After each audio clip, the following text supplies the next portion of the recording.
हाय नमस्कार दोस्तों, जोशीमठ में इस खूबसूरत सुबह में आप सभी का बहुत बहुत स्वागत है। और अगर आपने चैनल को अभी तक सब्सक्राइब नहीं किया है तो चैनल को सब्सक्राइब कर लीजिए। मैं जो वैली यहाँ से दिखाई दे रही है वो इतनी खूबसूरत है। तो मैं जल्दी तैयार हो गया हूँ और क्योंकि मुझे टाइम मिलेगा, क्योंकि ग्रुप ट्रैवल है तो देखते हैं कितने लोग टाइम से आ पाएंगे। तो मैंने अपने लिए 1 घंटा बचा लिया है और यहाँ पे मैं शंकराचार्य मठ और नरसिंह टेम्पल ये देख के आने की कोशिश करूँगा कि इतने सब लोग आए हैं ब्रेकफास्ट के लिए। इससे पहले मैं 2 मंदिर घूम कर आ जाऊँ, दर्शन कर लूँ वहाँ पे भगवान के, शंकराचार्य मंदिर के।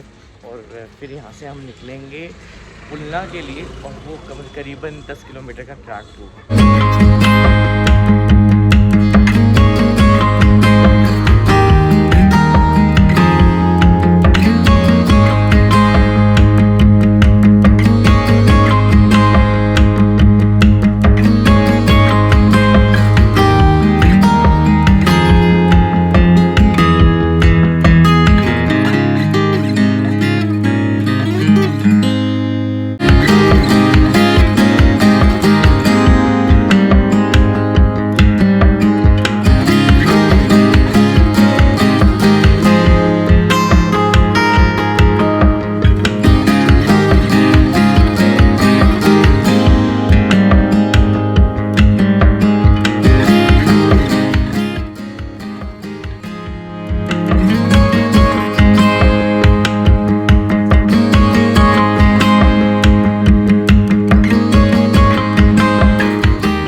जोशीमठ से ड्राइव करके हम पहुंच गए हैं गोविंद घाट।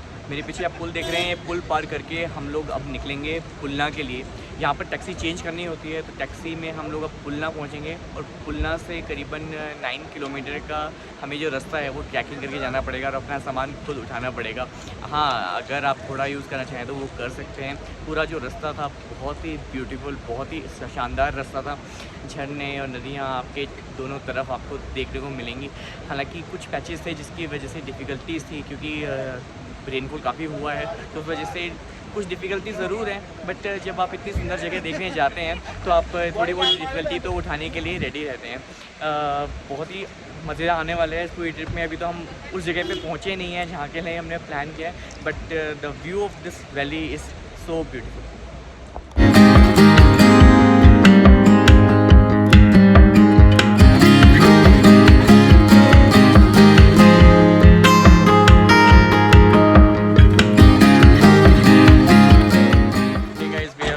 पुलना नाउ और पुलना के बाद हमारा 10 किलोमीटर का वॉकिंग ट्रैक शुरू होगा। सामान हमें यहाँ से खुद उठाना है। And just look at this place, so beautiful and there is a waterfall just behind मी।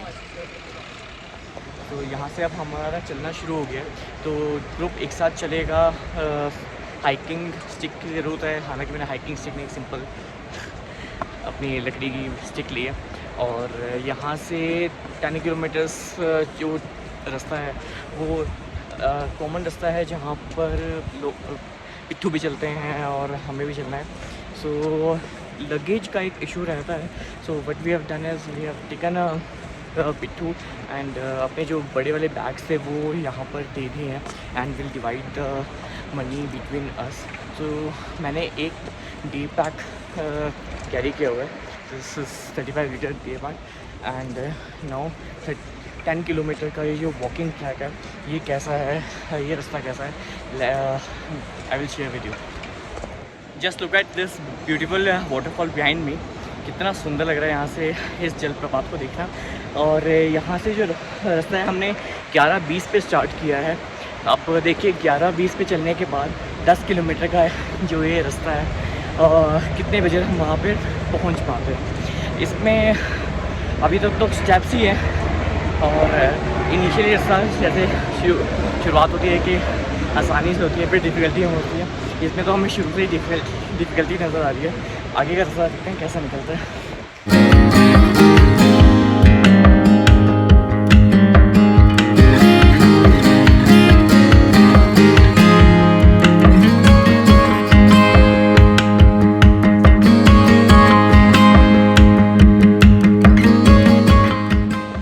भाई साहब मेरे पीछे देखिए क्या ब्यूटीफुल नज़ारे हैं। ये नदी हमारे साथ बह रही है, इतनी तेज़ आवाज़ है इसकी, और इसके साथ साथ हम चल रहे हैं इन नज़ारों के बीच में। मौसम बहुत ज़्यादा अच्छा है, तो चलिए आगे बढ़ते हैं अपने इस रास्ते पे। फ्रेंड मेरे पीछे के नज़ारों को देखिए, ये पता नहीं कितने ऐसे वाटरफॉल्स आ चुके हैं। This is one of the biggest one I came across. So बहुत ब्यूटीफुल रास्ता है ये, लेकिन ट्रैक ऐसा नहीं है जहाँ आप आराम से आप कर सकें। तो you need to have some stamina of going through with this track.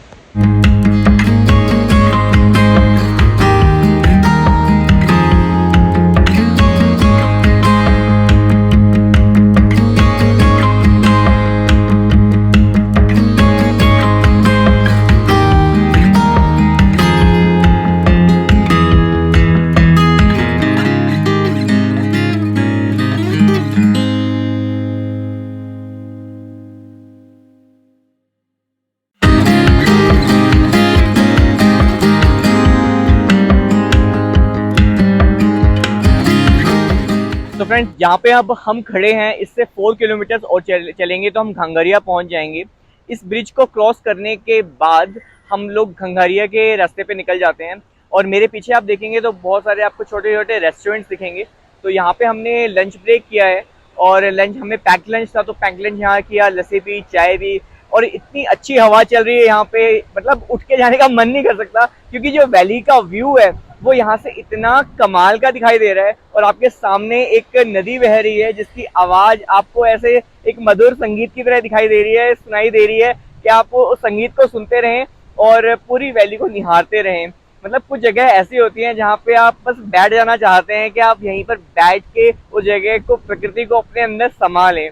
ये इतनी ही ब्यूटीफुल जगह है। मुझे नहीं पता, मुझे कमेंट बॉक्स पे लिख के ज़रूर बताइएगा कि आपको ये जगह कैसी लगी। लेकिन मेरा तो मन यहाँ पे बिल्कुल ऐसा रम चुका है कि यहाँ से निकलने का बिल्कुल अभी कोई मन नहीं है, लेकिन निकलना पड़ेगा, क्योंकि इससे ज़्यादा सुंदर जगह हमारे लिए वेट कर रही है वैली ऑफ फ्लावर्स में। वैली ऑफ फ्लावर्स हम लोग कल करेंगे। आज हमें पहुँचना है घांगरिया, और घांगरिया यहाँ से 4 किलोमीटर की ट्रैक पे है। और अब दोबारा से हम लोग अपना ट्रैक शुरू करते हैं, और 4 किलोमीटर्स की वॉक करने के बाद हम पहुँचेंगे Ghangaria.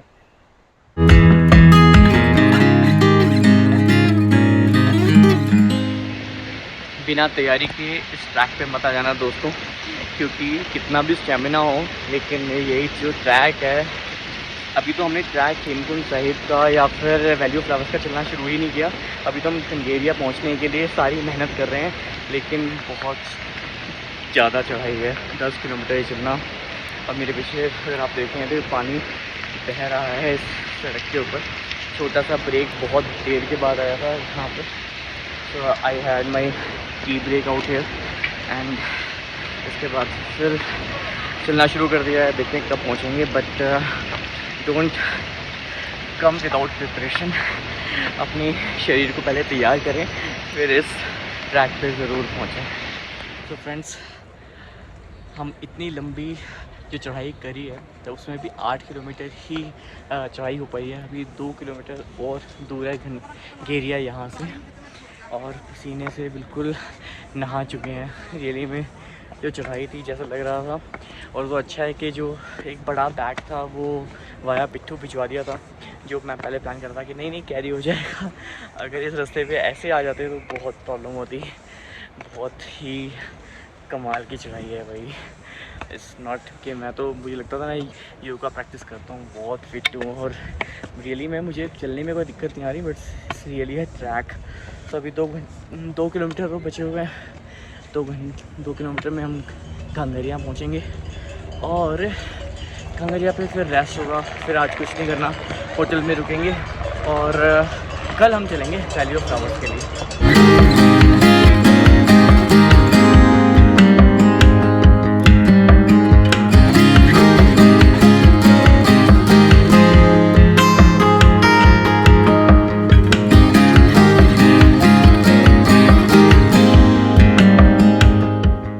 Hello friends, finally we have reached to Ghangaria.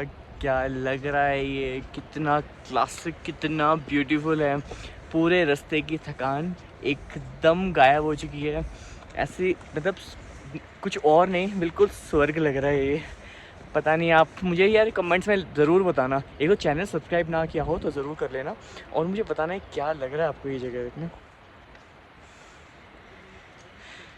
So beautiful and the way of saying it as a heaven of its own kind.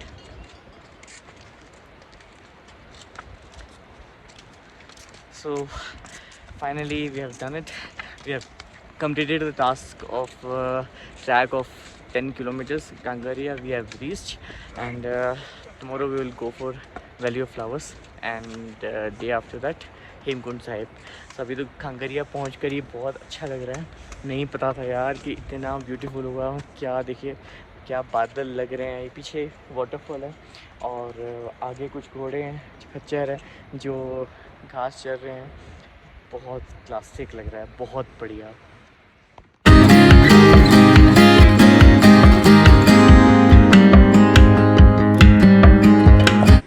Friends, कांगरिया जो नंदा देवी राष्ट्रीय पार्क जोशीमठ के अंदर आता है, उसके लिए कितना सुंदर एक बोर्ड लगा हुआ है, अत्रैव नूनम मत्रैव स्वर्गादपि गृहसि अमीनस्तु अमीनस्तु अमीनस्तु। अगर पृथ्वी पर कहीं पर स्वर्ग है तो यही है, यही है, यही है। फाइनली मैं खटकेरिया में पहुंच गया हूं और ये मुझे एक रूम मिल गया है। सोलो ट्रैवल का फ़ायदा हो रहा है मुझे कि अकेला एक रूम मिल गया मुझे, कोई शेयरिंग नहीं है। तो खंगेरिया एक बहुत बेसिक पॉइंट है, आप इसमें लग्जरी होटल अपने आप वो एक्सपेक्टेशन मत पालें। तो ये जगह जो मिल गई है ये बहुत ज़्यादा अच्छी है। अब यहाँ से थोड़ा चाय व पानी पी के अब हम रेस्ट करेंगे और कल निकलेंगे फिर वैली ऑफ फ्लावर्स के लिए। आज का ब्लॉग यहीं तक। अपना बहुत ध्यान रखना और चैनल अगर सब्सक्राइब ना किया हो तो ज़रूर कर लेना, और कल मैं आपको लेकर चलूँगा वैली ऑफ फ्लावर्स में।